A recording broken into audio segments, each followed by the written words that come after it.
Hey everyone, it's MacDivot. In my last video, I mentioned that I was going to be quitting Harvest League because I'm not really into the league mechanic and I haven't been having very much fun so far. But I have decided to give it a second chance, and to spice things up, I have been playing in solo self-found hardcore.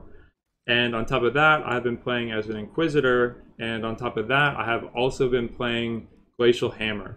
So I'm hoping that with so many self-imposed challenges that I will finally recognize Harvest for how good it can be, because crafting good items is going to be absolutely essential to do anything with this build.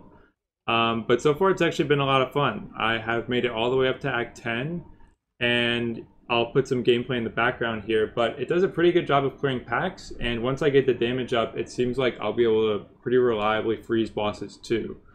So if you want to check out the build, stick around. If you want to see how far I can make it with this build, come swing by my Twitch. I am live just about every day of the week, and I'll stick a link in the description. Okay, let's cover the build real quick. I don't want to spend too much time on this because it's relatively straightforward.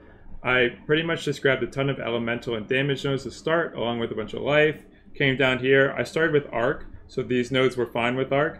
And Arc even lasted me even while I built out some of these staff nodes and came up top here. And I didn't switch into melee until I came down and got Call to Arms and Tribal Fury. Reason being for that is that we use Call to Arms along with Ancestral Cry and just my movement button, so it automatically just goes off every 8 seconds without me having to stop and stand still to use it.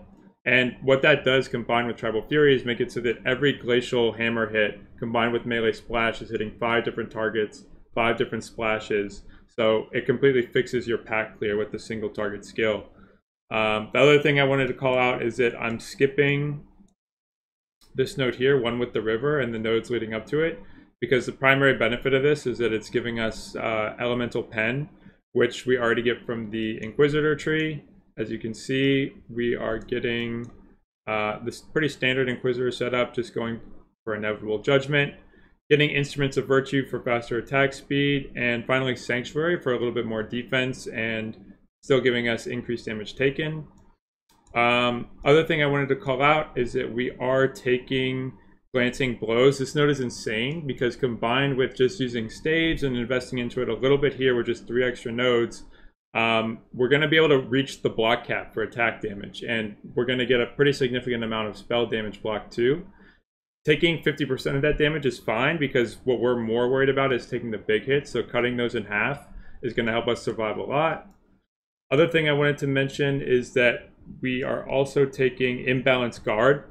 This node is great because we invest a little bit into armor with just life nodes in the Marauder area like this one and some of these, but we're not investing so much where our damage reduction would ever really be over 50%. So getting double armor in pretty much every scenario is a huge help for us. So the last thing you might notice is that the damage is a little bit low.